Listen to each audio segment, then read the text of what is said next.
Energy prices also remain of great concern to this market as energy prices creep up to the $69 a barrel level. That's also been something that's raised some concerns about inflationary pressures in the market. So, as we look at it, the outlook for the Fed, the backup in yields, as well as the carry trade remain some of the paramount concerns for this market right now. We're going to be talking about these in a little more depth when we're joined by our special guest. We'll be talking with Todd Crosland, the founder and CEO of Interbank FX. Todd will be with us after this, so stay tuned to hear his comments on the market.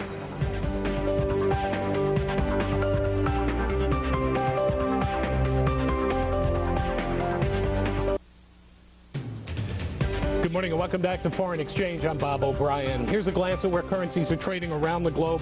The dollar mostly higher in today's early trading. The dollar showing some improvement versus the yen, now commanding 123.49. The dollar also better versus the euro, which has slipped back to 134.03. The 1 weak spot in the market. The dollar is down versus the English pound at 198.69. So a mixed performance, but overall the dollar continuing to evidence some of the strength that we've seen over the course of the last couple of weeks as Treasury yields have backed up above the 5% level on the 10-year. Some economic data to bring you here showed that housing starts for the month of May proved to be weaker than Wall Street had been forecasting. That continues to bespeak of some sluggishness in the housing market. However, the building permits proved to be more robust than analysts had been forecasting. That suggests that down the line, perhaps there could be some prospects for recovery. Obviously, the state of the housing market, one of the key concerns for U.S. interest rates and the outlook for the foreign exchange markets. Meanwhile, to talk about conditions in the market, let's welcome Todd Crosland, Todd, CEO and founder of Interbank FX. Todd, always a pleasure to have you with us. Thank you, Bob. Todd, so we're seeing a resumption of the carry trade initiative taking place in the market right now. How strong is that force going to be? I mean, that was pretty much the dominant theme in the foreign exchange markets through April and May. Seems to have given way a little bit to the Treasury yield story. But do you expect the carry trade initiative to become of paramount importance once again? We really do. You know, the dollar has kind of had two lives. You know, across the ocean to Europe, the dollar's been weak.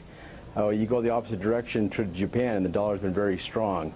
The pattern recognition system that we've talked about on the show before, that we follow as a company, it gave us a buy signal on the dollar yen in the 117 level back in March, and it gave a prediction of 119. In April, that buy recommendation was given again. With a target of 121, and then on June 13th, we got another buy recommendation from the GPS system when the yen hit 122.30, and the forecast that we're seeing for the next 90 days is a yen between 124 or 124 and 125 actually. So there is further. I mean, you counsel traders then, despite the gains that we've seen in the dollar versus the Japanese currency, not time to bail on that trade as yet. Correct. You know, the system that we use, it's all based on mathematical formulas, and it follows, you know, patterns that have been around for 100 years. And when those support resistance levels are broken, it shows the upside, you know, in the 124 to 125 level right now. And what about the euro yen trade? We've seen that trading at record levels. Is there further headroom for that? You know, we haven't seen the same signals with the euro yen. It's kind of out of this stratosphere right now, and it's at levels that we haven't seen for you know, ever.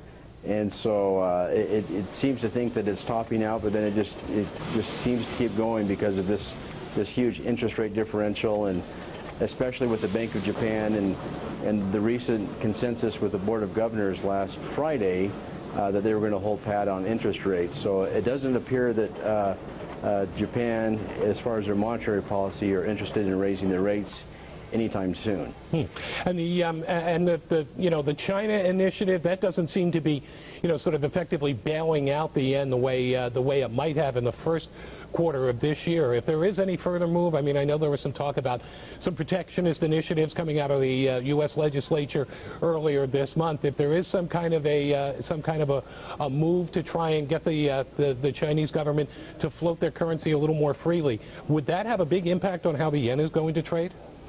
Well, in the past, that type of talk has really buoyed the value of the yen.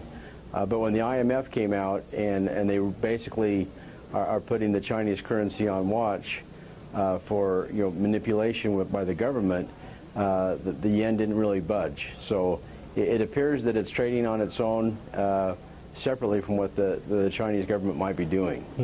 And from a fundamental perspective, Todd, we're once again, the economic data that we got this morning showing sort of a mixed picture for the housing market, but certainly not suggestive that we're ripe for any kind of a robust recovery at this juncture. What's the Fed likely to do, given, I mean, there's increased talk that the Fed is going to raise rates sometime in 2007, but to do that would simply be, effectively putting a gun to the head of the housing market. Can the Fed afford to move?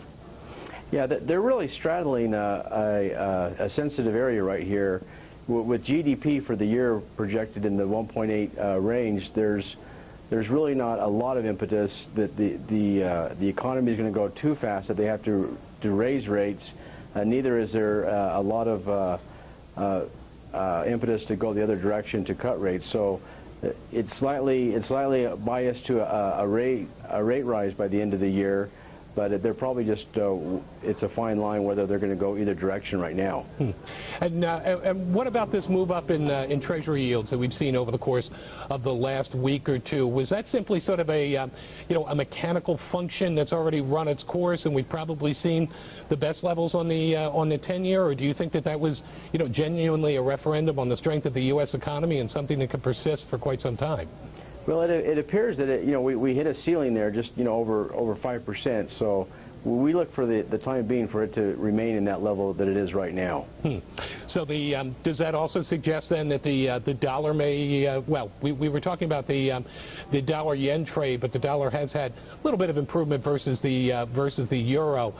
Does that suggest that we've probably seen about the best levels that we're going to see in the dollar euro? We could for the last while. Got it. Yes.